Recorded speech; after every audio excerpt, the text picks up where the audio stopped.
In 2014, a family bought their dream home in one of the safest towns in America. A quiet street, tree-lined, perfect lawns.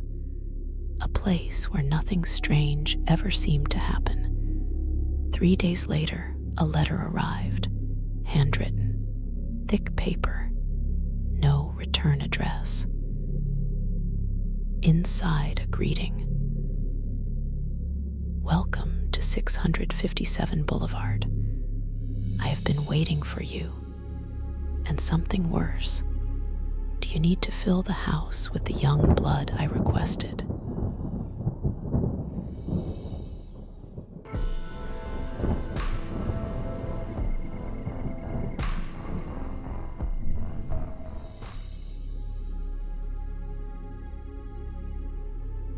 Tonight, we step into a suburban nightmare, one that began with a single envelope and never truly ended. Westfield, New Jersey. A place described as calm, predictable, comfortable. A town where people took morning walks in silence, waved to neighbors, and trusted the world around them. Derek and Maria Broaddus believed they'd found forever. A beautiful 6-bedroom home, wide staircase, vintage woodwork, a peaceful backyard for their 3 young kids. It felt like the kind of place you grow old in, but the house felt different, not ominous, not haunted, just old, creaky, full of the kind of small noises and shifting breaths that come with age. The radiators hissed at night. The floorboards murmured when no one walked on them. Nothing scary, just aware. They brushed it off. Every old house has moods. Every home settles. Every structure remembers the people who lived inside it. But none of those memories explained the letter. The envelope was addressed simply to the new owner. No names, no details, just that title, as if the house itself had spoken. Inside, the looping handwriting continued. My grandfather watched 657 Boulevard in the 1920s, my father in the 1960s. Now it is my time. It sounded like pride, like inheritance, like a tradition passed down through generations. Then the question that froze Derek in place. Have they found what's in the walls yet? He read it again, slower, trying to make sense of it. Then another line that felt predatory. I am pleased to know your children have started to arrive. You have 3, I think. The letter described their children's ages, their appearances, which rooms they walked into, where they played, details that required someone watching in real time.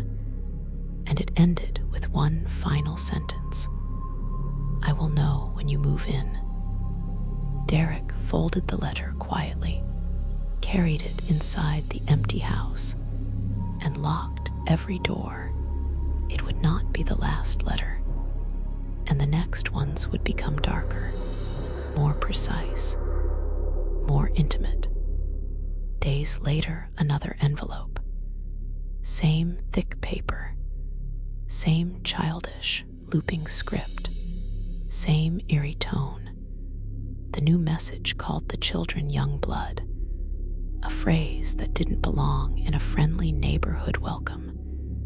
He wrote about seeing them move upstairs, hearing them laugh, watching them sit near windows, things no one should know. Then another line that twisted the atmosphere in the house itself. I can see you from many places. The windows, the doors, even the trees. Something was observing them, patiently, silently, close enough to describe the way their curtains moved, close enough to know which rooms the kids liked, close enough to hear their voices. And another message followed. 657 Boulevard is crying for its secrets to be revealed. The family stopped sleeping, stopped unpacking, stopped pretending everything was normal. They contacted police. Investigators canvassed the neighborhood, interviewed families, checked mailboxes, ran DNA on the envelopes. Nothing matched. Not a fingerprint. Not a strand of hair. Not even a partial print. It was as if someone knew exactly how to avoid detection. The previous owners were questioned, not once, not twice, but repeatedly. And every time their answer was the same. They had never received any letters. Contractors said they sometimes felt watched.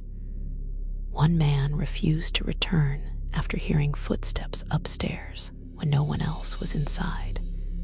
Still, inspections found nothing.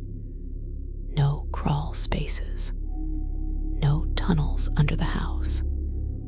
No secret rooms. No signs anyone had lived in the walls. But the letters kept hinting that something was beneath them. Literally. One night, Derek received a message that felt different, sharper, more personal. I walk the halls every night. I listen. And I wait. He read the line again. The halls. Someone claiming to walk inside the home. He searched every corner of the house, every closet, every attic beam, every inch of the basement. Nothing. But something about the message felt less like a description and more like a warning, as if the house had a rhythm that the letters were trying to expose. After 6 months, the family reached their limit. They packed what little they had unpacked. They closed the doors, and they never spent a single night inside. They rented the house to strangers, people who knew the story and thought it would never happen to them.